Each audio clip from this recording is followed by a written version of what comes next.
What's up, church family, and welcome to another Tuesday Talk.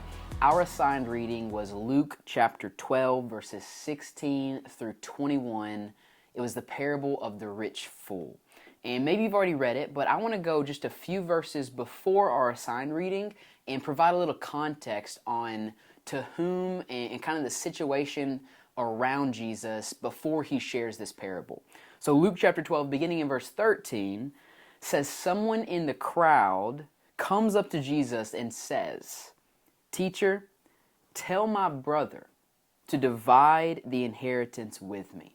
Someone walks up to Jesus, "Tell my brother to divide the inheritance with me." And so initially, right, we're met with a problem.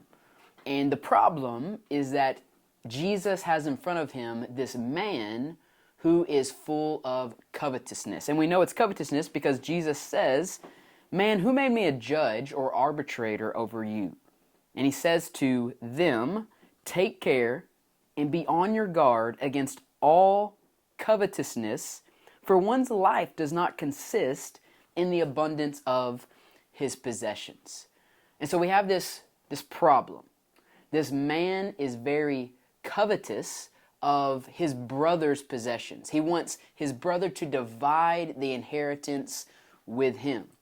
And Jesus says, whoa, like, one's life does not consist in the possessions that he owns. One's life isn't defined or marked by how much he owns, how much land he owns, how much possession he owns.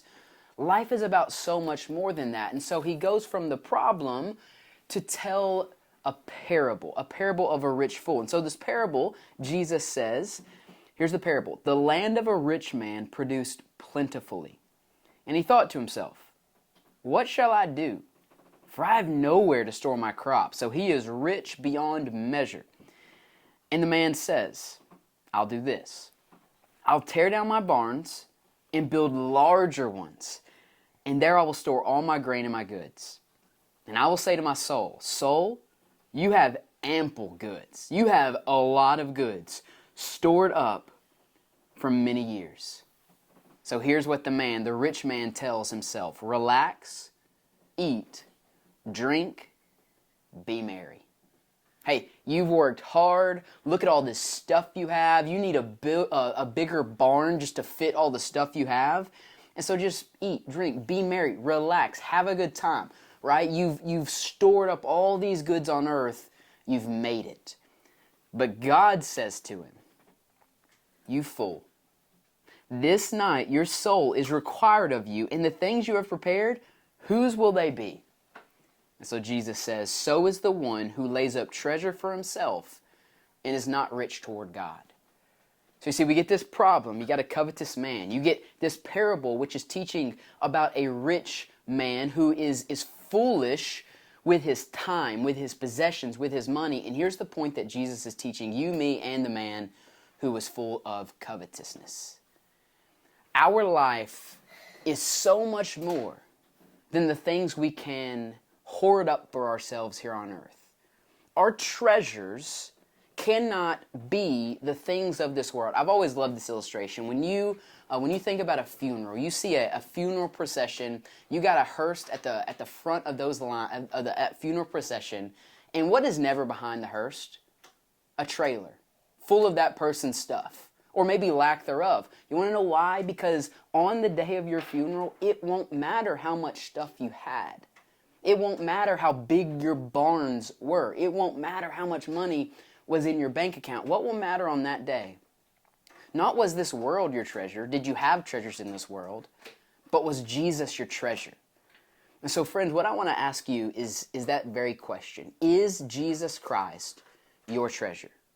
And does that reveal itself by the way that you live? In the way that you work, in the way that you buy, in the way that you play? Does it show to yourself and to the world around you that Jesus Christ is your one and your only treasure? Or are you like this rich fool who is hoarding his own possessions, who has to build bigger barns because he just has so much stuff that the smaller barn couldn't hold it anymore, and he's proud of himself. So he says, hey, just have fun, relax, be merry, drink, go do your thing because you've made it. You did it. Are you that person who thinks they could have a trailer behind that hearse? And I promise you, just like me, just like everyone, just like this rich fool, it won't happen. But instead of living for this world, and instead of treasuring the things of this world, you and I have an opportunity to repent of our flesh, say no to all these worldly desires and worldly gain, and look to the one, Jesus Christ, who can actually fulfill the longings of our soul and give us life and life abundant. So I pray that you and I would just have a heart check. What are we treasuring today? Is it the things of this world? Or is it Jesus Christ? And is that revealing itself by the way we work, by the way we live, by the way we buy, and by the way we play?